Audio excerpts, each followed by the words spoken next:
Okay. So they have stuck with Grendel, Tyrcell, Merilith, and Slan, so they're feeling confident about that. Brutes have got the favored to win. I think that that tells you an awful lot this early in the season. Mm-hmm. The power of the group breaker. Yeah. Yeah. So, yeah, that's shocking coming from, I mean, they're the reigning champions, are they not? So, like, Yeah. I don't know. I'm shocked.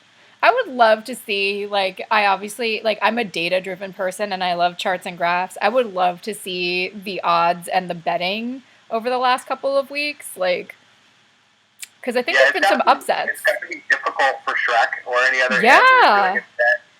to look at the teams that you're up against, and I don't know if there's any math that they do No. to like sort of calculate it, or if they're just like, well, these guys won last week, so there's a good chance they're gonna win against these. They're gonna do well against this team this week, so it's interesting. I love seeing these close matches though. I love seeing a good seesaw in damage and flag carries and things like that. I think the not 3-0 wins are the best games that we have.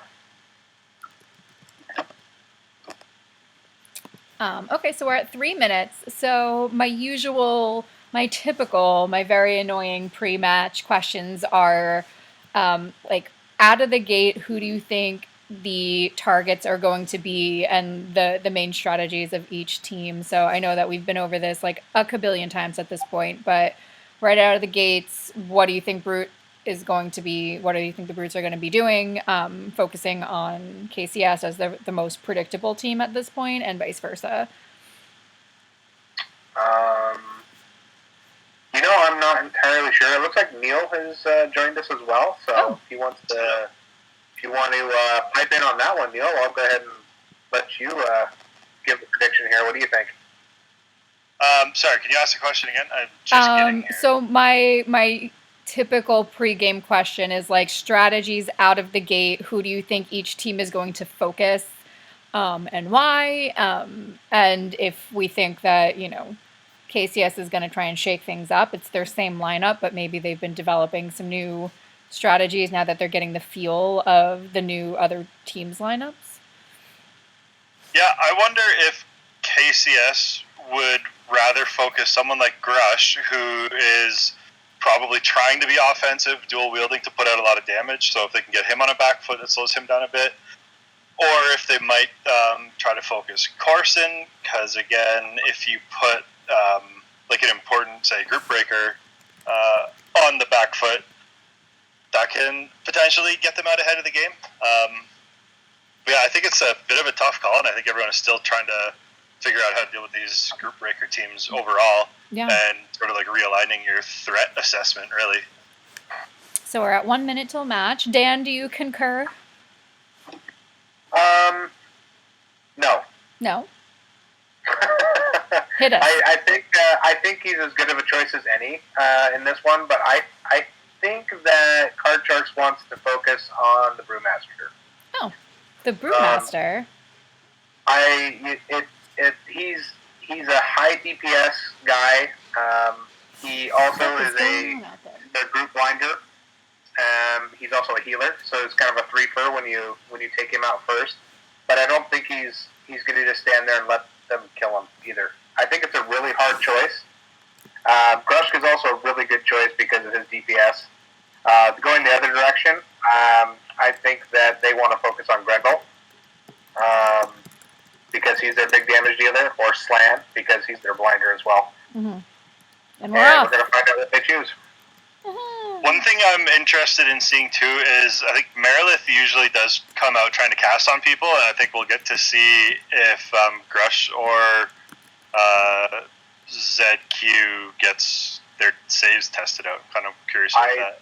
I think that's an excellent thing to point out, and I think that if anyone is going to test their saves, Merilith is definitely going to do it because they cast so damn well. Yeah. Oh yeah. All right, guys. Fill that dead air. Tell us what's going on. So right away, Grendel was the group break target from Corson, so they're obviously just counting on getting the group broken to begin with. And he's now blind. Yes. Yes. Corson is Holy Flame, so they might be looking to focus him next, I think. Or not Holy Flame, Holy Fairy Fire, rather. And ZQ is doing his normal thing, just kind of making the rounds with his fire breather, try to get everyone blind. And looks like Tyrcell missed an eye rake. As far as damage is going, you might be right with the Brewmaster focus, because ZQ is in yellow damage already. Yeah. Well called, Grumf. I also like to say that I'm making a great personal sacrifice as a Canadian and a speaker of Her Majesty's English to say ZQ instead of ZQ, so... You know what? You say ZQ. You go for it. Don't change yourself for us, Neil. No, actually I changed because ZQ is easier to say, and I was just trying to seem more magnanimous than I am. Alright, so let's see here. They're regrouping on Tyrcell. Taking a lot of damage there, okay. Mm-hmm. And that is showing that huge threat of ZQ and Grush together. Yeah, they put out an amazing amount of damage when they're standing behind one another. Ooh, and Grush now putting out big damage on the Grendel.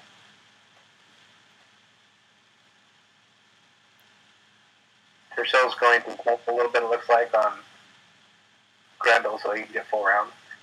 Slan is in the red, so he might withdraw and kind of look for some healing. Yeah, he'll be able to take care of himself a little bit in the chaos. I wonder if they'll regroup here, or... Yeah, it looks like ZQ's trying to stay on Slan. I'm not sure if that's good. Push for the kill, I suspect it is, but it could also be just to prevent Slan from being able to really sit and heal himself or regroup. Or even get a choke off.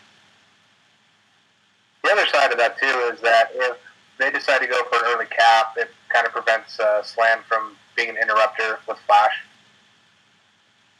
If they can get him off the table early. Yeah, getting Slan out of the way is definitely big in that regard. Oh, yuck. Merilith took a ton of damage on those rounds. So they're going to push the pace. Yeah, and that seems to be par for the course for the Brutes' strategy so far this season. Yeah. They got out to that advantage, and they're pressing it immediately. Yeah, Slan taking huge amounts of damage here. Poor Slan. Well, ZQ is down into red himself now, although I suspect that's not going to stick, and that'll just be for killing Slan. Mm-hmm. Tyrcell cancels, it looks like. Did they get blinded? Or did they get... What happened there? Sure. Corson may have dispelled him. Does anybody know? Chime in on the Twitch chat. So Corson with the Shadow Mage, I'm not sure on how all the mechanic works with that specifically, but Shadow Mages do have the ability to cast at an exceptionally high level. Macus confirms it was a dispel. Okay, that makes sense. Thank you for seeing what so Corson, all three of us did not say. Despite being a human, Corson is a much bigger casting threat than a typical human caster would be. Right. Because of that extra... Shadow Mages are weird. Shadow Mages are a very interesting design, and yeah, they have some very high strengths. I'm glad they kind of got their look out finally, so that they would not be completely nerfed.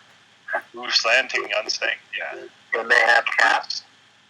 Bruce does just walk that across, pretty much unopposed. Looks like Jay-Z is going to go for another one. And why wouldn't they? Yeah, no, at this point they have all the advantage. Macus is, because I can't get him on the cast, he's chiming in tells. Grushg is blind, and he also pointed out that 3 of the casters are imbued, so I think the dispels are a little bit more juiced up, if I may. Well, I'm curious about that. So, the imbues would definitely have gone in the prep room. Those will have worn out after like 3 ticks. So I'm not sure if the druids are going to keep casting imbue, or if it just be down to, say, Corson quaffing an imbue gourd. Oh yeah. But yeah, they do definitely have a lot of opportunity for that. But imbue is a very expensive spell, and it's not something you typically cast and recast on multiple people outside of the prep room. Looks like interesting tidbit. KCS is trying to get themselves back in fighting shape. Regroup there. Yep. Okay, people are just drinking and quaffing and yeah, so that a little siesta. That's a heal. Yeah. Single target heal. Yes. It was just like a little intermission we had. Yeah. It looks like the healing from Brutes was a little more efficient than KCS. Everyone's pretty well back in the white. Yeah, yeah. Well done on your healing. Gets dispelled, so he'll be quite quickly removed from the fight again. That was a big dispel too. Wow. That was like everything. Hard time getting out of there. Yeah. So it looks like they're going to rinse and repeat. I think at this point, I mean, I don't see how KCS can actually mount any kind of defense. Yeah, this is barring somebody going link dead. Yeah. One can hope. Because like you were saying, the Brutes did get healed up like a lot all the way. Everyone was back into white, I think it was. Yeah. And there's no other advantages being gained here. KCS is just on the back foot. They have less health. And what do you think they're going to do? Do you think that the free agency is going to be a big help for KCS? Maybe pulling in some weapons? The only thing I could think of them maybe trying to pull in is there's the potential for a group break on the list still, but it's a really shaky one. So I don't know if they're going to want to field a charlatan in there over Tyrcell. Gotcha. I guess a really tough sell. Instigate does have a lot of potential, I think, but yeah, like you said, the problem would be which piece do you remove? And KCS, I mean, as everyone knows, everyone's been talking about, KCS basically spent years developing this one lineup, and what that gives you is a lot of strength, and each piece works very well together, and I'm afraid what that also gives you is potentially difficulty just swapping at any Jay-Z has picked up the flag, just FYI. Yeah, so that would be our third cap on its way, we can expect. Yes. Okay. Yeah, so I just think that KCS would have trouble potentially substituting out one role in a way that would like entirely change how they could play. So it'll be interesting to see if they can get creative and do something. Yeah. I think they could look at their own bench though and just try some different stuff. I mean, at this point, why not? Right. You know, give it a go. See what sticks. I mean, they're obviously getting beat on, DPS, so dishing out more damage faster might be something they could try. But it's just, that's a really big roadblock dealing with those damn group breakers. It is.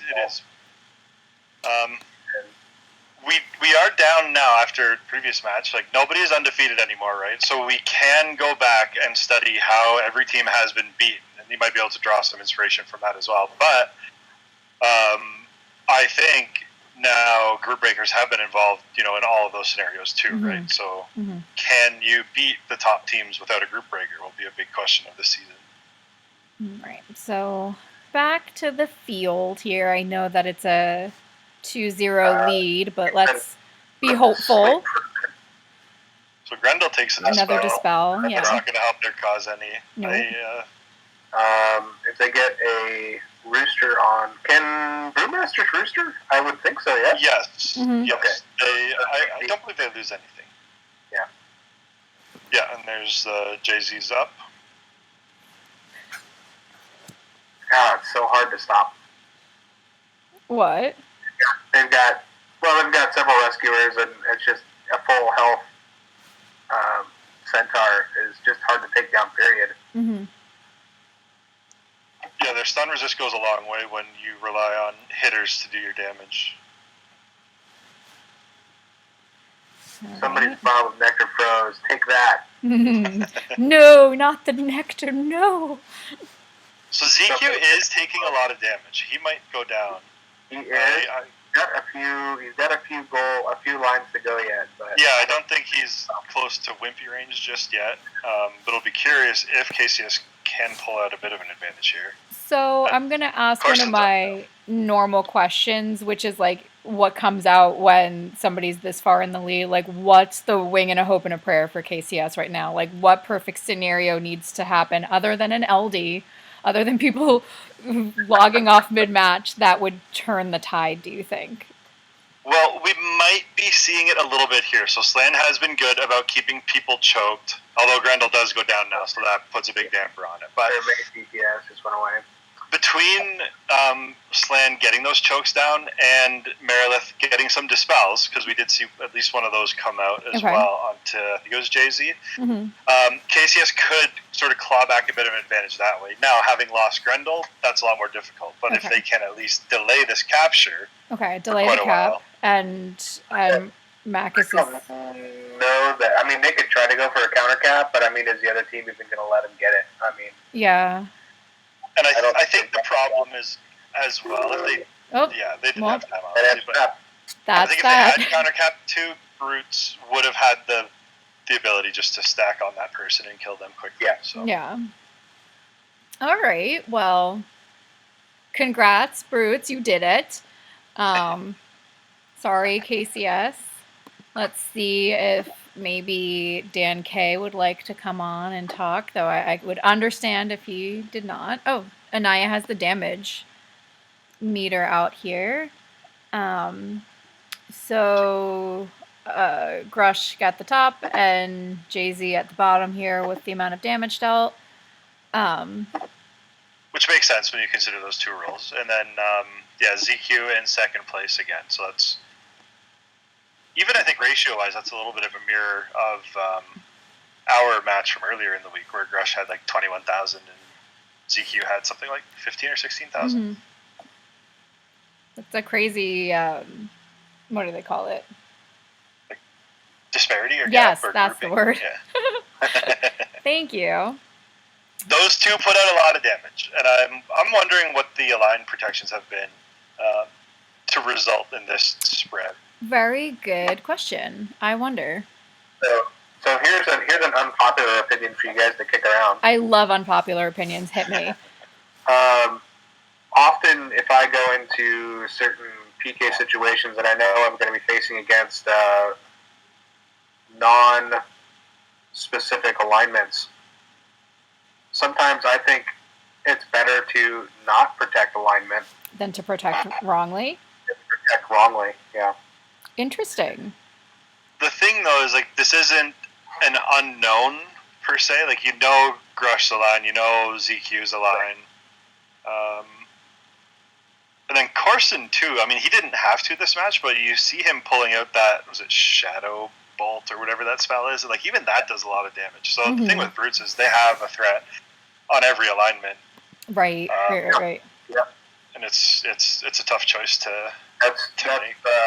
That's why I was. It's like, okay, well, you take a third less damage from one guy, but then you take extra damage from somebody else. What's the offset there? Right. So and some of that might even. Yeah. Sorry, go ahead. I was just gonna say that's always been kind of my unpopular opinion is sometimes it's better just not to protect until you've got one threat eliminated off the table. That once if you can eliminate one of the damage output, then look at who's left, and then protect, especially if you know you're probably going to have to cycle your mana anyway, or you're going to have to go down or whatnot. Well, and I think that may be right, especially in a scenario where you don't know who you're going to be able to target. If that is somehow up in the air, like if you're not sure how, the dice are going to fall on that, then I think that makes more sense. But ultimately, like, let's say you have a game plan, especially if you can tailor it. Say you want to get out there, you want to strangle ZQ, and you want to target Grush. Then maybe you could protect accordingly. To in terms of what you're planning on taking, sort of out of the game or off the table. Yeah, it's interesting because it becomes, especially when you got 2 like really stacked teams like that, it becomes an interesting measurement of kind of nickels and dimes. It's like you're talking about resisting 15 hit points here or 5 hit points there, but it, over time it adds up and it makes a difference. And it really can. those little subtle things can just they matter, and it's interesting. I've always thought that was a very difficult discussion to have before a match is how to protect. Unless it's really, really obvious, it's a really tough choice because you're dealing with a lot of output sometimes. So I'll say that my guess is going to be that people are protecting against ZQ, and that's why he's been getting the lower numbers compared to Grush. And my main thought on that is I feel like ZQ maybe has the more, well, he's definitely got the bigger boost. Like, we all know what happens when Mulls get plus 30 super boosts. They're ridiculous. But then also Grush is maybe a little bit more variable or a little bit more vulnerable in some ways on the Troll Barb, which is not to try to discount what they can do, but he could end up defensive in a shield, and Power Swing hurts a lot, but Power Swing is a much better way to disable one target than it is to dish out huge amounts of damage, whereas ZQ is just going to be able to stance between defensive and offensive, always using his Dark Staff and always effectively being able to put out huge amounts of damage. So if I was to guess, I would say why we've been seeing less damage out of him is probably because the Align Prots are coming out against him, because people are predicting him to have the more sustained damage overall. Yeah, I also wonder if Phil has left his screen open a few times when he's casting, and you'll see him adjusting his practices and whatnot every once in a while. And I wonder if the people maybe aren't focusing their protection against his Troll Barb because maybe he hasn't improved all the way yet, and they're expecting to have maybe a little bit a better time weathering his assaults. But as we have anyone who's played ACFL or is PK knows, when you start getting hit by a troll, it goddamn hurts. Yeah, right. It does a lot. It does a lot very quickly. Especially if you see a yellow through Sank, and you're like, wait a minute, what? Yeah. Excuse me, yeah, you start checking your spells. Yeah. Start just randomly quaffing everything you have, wondering if you got dispelled somewhere and didn't notice. That's true. You might be completely right too, right? Like when it comes down to being between a rock and a hard place, if the rock is the one that is potentially unimproved, that metaphor fell apart real quick. Then maybe that's the one you don't protect against, right? Like you said. So. Yeah. It's just one of those things. It's like nickels and dimes. It's little tiny things. And next season, when he's 100% on all the skills, people are going to know we have to take him as a full threat and not a 95% threat like he is now. So true, and like even other variables, like the fact that Grush seems quite adamant about not clanning this season, and then if you take a look at ZQ when he's out in public, you can see he's got. If I'm not mistaken, every piece of Underworld gear. So, like again, talking about nickel and diming, he's squeaking out every advantage he can. Oh, yeah. So, that'd just be another maybe reason to choose him to protect against. Yeah, those little things, they add up. I'm telling you, that's it was several years ago at Con. I was talking with Tony very briefly about equipment disparities between Kingdomers and Clanners, and I brought up Underworld gear and things like that. He kind of just looked at the floor a minute and he said, I never even thought about it. And it's just like, it's such a tiny thing. It's only 4 or 5, to hit and damage over the course of everything. It's probably more than that, but by the time you factor in the saves, you factor in the hit roll and the dam roll and the mana, and it's not that much more than what a Kingdomer can normally get, but it's significant when all put together over the course of the entire team. You're looking at a lot of improvement over what other people are able to do, which, brings me, full circle on this point is I'm loving, and thank you to the M staff who are putting in work to get more areas out there for us to farm and to get, Colossus type gear and stuff like that. Because I think that will help even the playing field over time. Ooh, I want that. Yeah, buying that package. I don't know. But yeah, I think, again, like, sort of, to your point, with those sort of, like, marginal differences, like, it is the margins where you win a fight against something that is otherwise equal, right? Like, absolutely. I would take 2 troll barbs. If they both have 2100 health, and one of them has, 89 dam roll, and the other one has 94 dam roll, like, once you get through those hundreds of dice roll that happen on each melee hit, like, when you add that all up, you're winning on the margins. You're not winning on the big picture, because big picture, you're the same. So exactly. Yeah, like, those are where you squeak out your advantage to get the wins on something that's otherwise equal. That is ultimately, all the stat gear and all of those little munchkin-y little things that you add to it, it's all put in place to completely, if not remove, any RNG that's in place. So it's like you have, the random dice are always going to be the great equalizer. In any kind of game you play, whether it's a tabletop game or a video game, random dice will always be the great equalizer. So sometimes you're just going to roll bad. But when you're trying to be competitive, you want to minimize as much of that as possible so it doesn't come into play. And and likewise, you also want to maximize your own potential advantage through the same, right? Like, minimize the potential loss, maximize the potential advantage, and absolutely.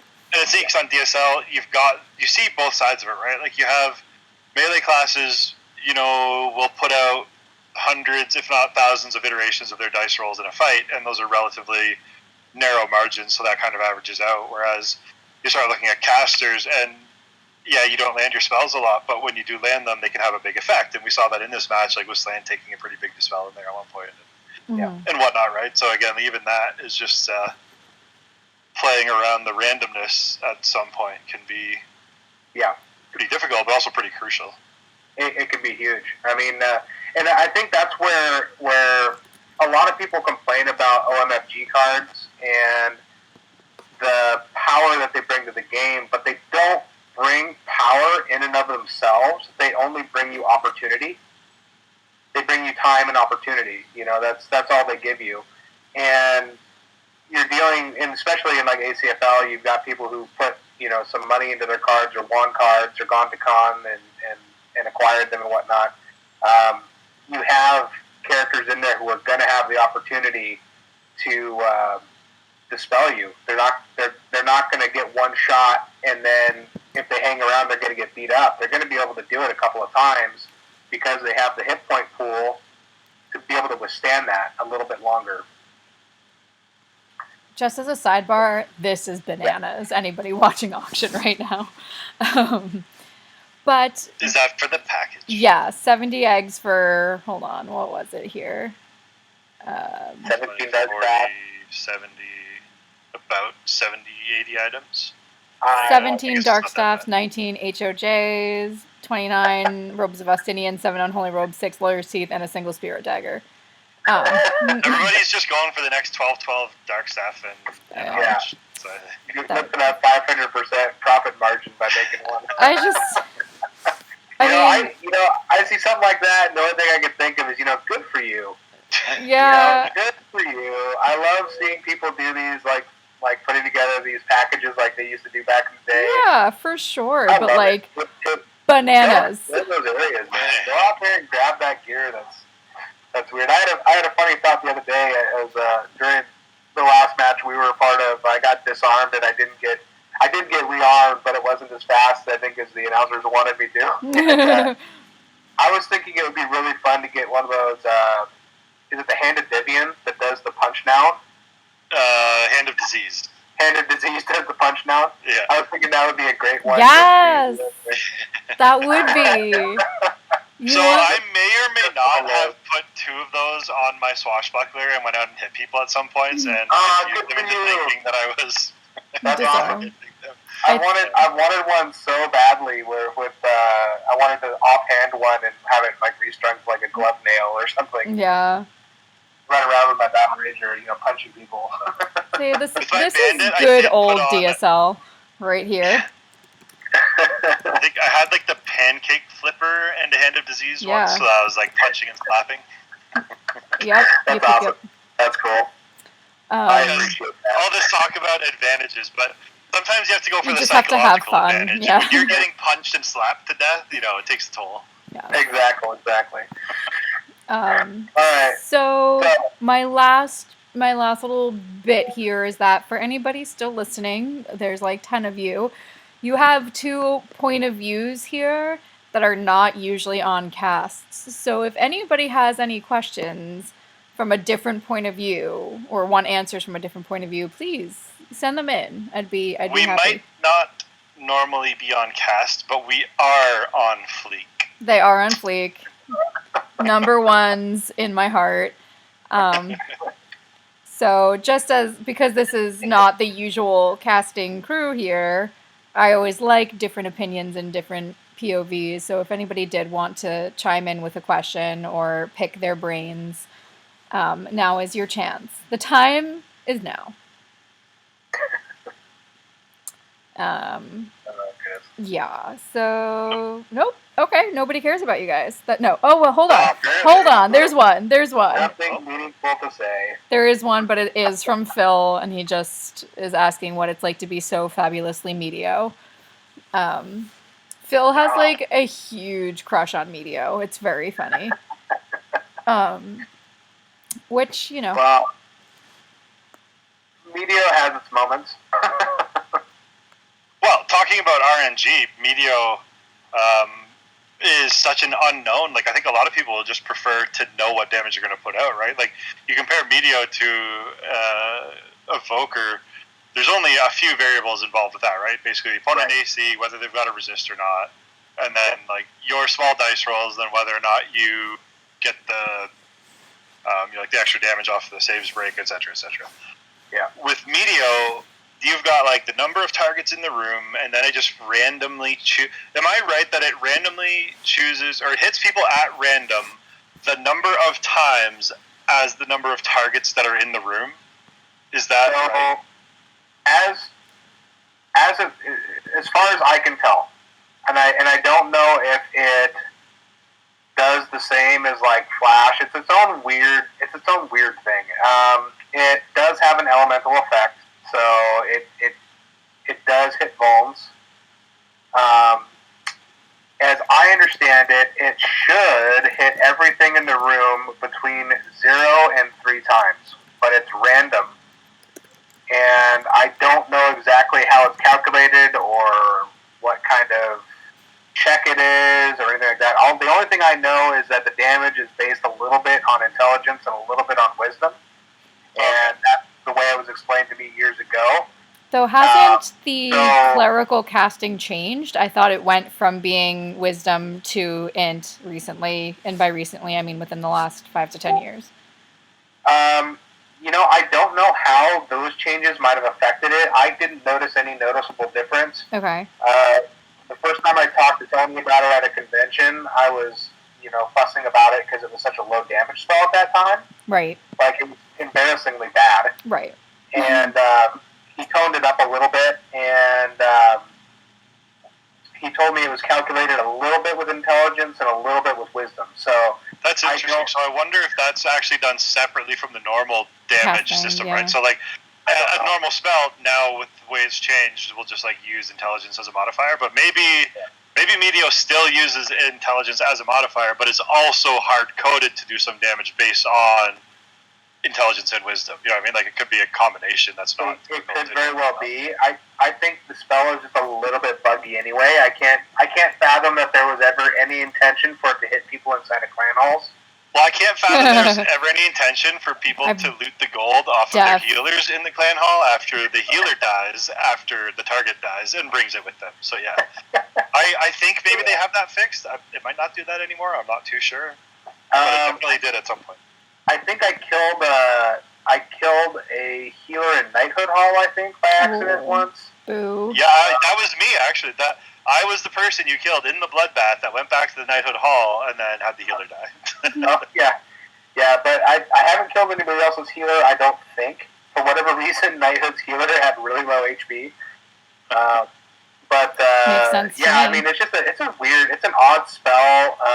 It's really low on my to-do list on what I think they need to be fixing about about Priest as a reclass, but well, it's not like you're out there field PKing and could get like some really cheesy kills if people go back to the hall to rest, then one person dies, then they all die. It's that's not like something that's just going to happen every day, so it's probably not that big of a deal.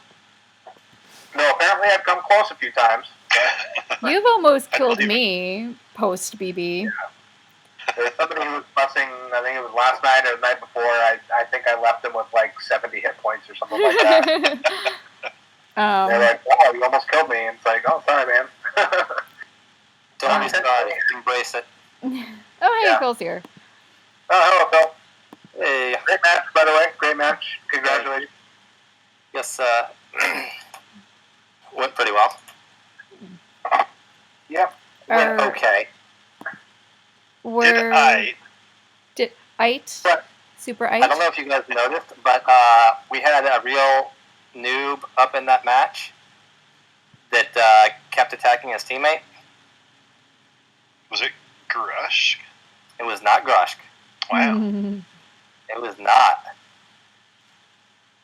It was a huge noob. Oh, like ZQ levels of noobness? I didn't see it, to be honest, so I don't know. Yeah, it was Zeke. He kept fire breathing me. Oh. I would too, though. He's going to try to beat your damage somehow. Was it a letter thing? Was it meant to be for Grendel? Do the 3-letter rule, huh? Yeah. That's obviously what it is. Grendel and Grush. He got cocky. He outdamaged me for like 2 matches, and then I crushed his damage. I was like, oh no, I can't have that anymore. Better blind him so he can't. So why did that flip? Are people protecting differently, or what's going on differently? In like the last match, I think it's just the length of the match allows me to put out more damage and kind of grow the numbers. And I think they were focusing Zqazx tonight, it's not tonight. It's a daytime match. I think they were focusing him today, and that shifts how much damage he can put out when people are trying to. Yeah, when he has to stick defensive. Yeah. But also, there's like I was dogpiling dual wielding hitters a lot. Can I just ask if a dragon skin just sold for less money than a buttload of virgin gear? Did that just happen? The thing is, you're not going to find a whole lot of things that green dragon skin resists in the game yet. Who knows if anything's coming? But there's no green dragon skins are basically worthless. I wonder though, like I really don't know how that works, but would green dragon skin make you take less from life bane? Possibly, but it depends. Like the only thing I know for sure it does is like green dragon breath. It really does bring out the color of my eyes, though. I think it would be a really good outfit piece for some people. Is that why? Are you bidding on it? Did you just buy no, it I for did not. 73X? No, I acquired one of the green dragon skins from Bodrum during that late draft trade as part of our deal, and I told him I was going to turn it into a bathrobe. No. It's funny to me that went for less than like 10 virgin hammers of justice. Whoops. Everybody, get into the farming market. Well, and other dragon skins are like going for 500 eggs, 1,000 eggs. I think we saw. Didn't just go for like 1,000 or something? Yeah. I think he tried to get him to buy it for 1,000. I don't think he sold it for 1,000. Oh, okay. I'd like. I don't know. Zqazx would like to point out that he may not have outdamaged me, but at least he outdamaged Grendel. So he still beat a troll barb. That's fair. All right. Well, were there any last comments before my computer just like completely melts? Overheats and combust. Before there's total combustion of my laptop. Anybody? I would like to tell Chandler that you really should have upgraded your laptop sometime in the past 30 years. Me? Yeah. I mean, it's not 30 years. It's like 10 or so. Chenandler Bong. Yes, I have Miss Chenandler Bong. Get over it. Well, I heard him say Chandler, and I was trying to figure out like who on DSL's name is Chandler. No, that would be me. Then I remember Chenandler Bong. No, that's me. All right. I have one not serious question. For Grumf. Okay. When you're in BB's Grumf, regardless of BB type, do you just automatically go for Meteo last hits in order to gain the glory of killing people in their halls? I can neither confirm nor deny. That's a yes. That I have a personal goal to actually coach somebody in a clan hall.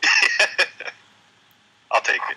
I can't help but think that the first time if the first time I kill somebody in a clan hall and they lose all their bounty points or something crazy. Oh yeah, they lose a big bounty run, or they lose some like big rot deaths or something that they were. I can't help but think that the first time I managed to do that, we'll finally get the spell, or we'll finally get Priest like really looked at. Yeah. Don't take me over, Grumf. Oh man. So we'll see what happens. But I don't know. I don't always try to go for Meteo, but every once in a while you just gotta for go funsies. You gotta flex, right? Like who else is out there casting that spell? Yeah. Literally nobody. Nobody. I can't help but also think that as soon as like a high intelligence, high wisdom race in combination, like Teeth or something, yeah, he's gonna get Meteo and he's just going to lose his mind and just kill everybody in the game. Oh. He's like this peace-loving little hippie guy, and he's just gonna go berserk. Before was he Kadia? He was, right?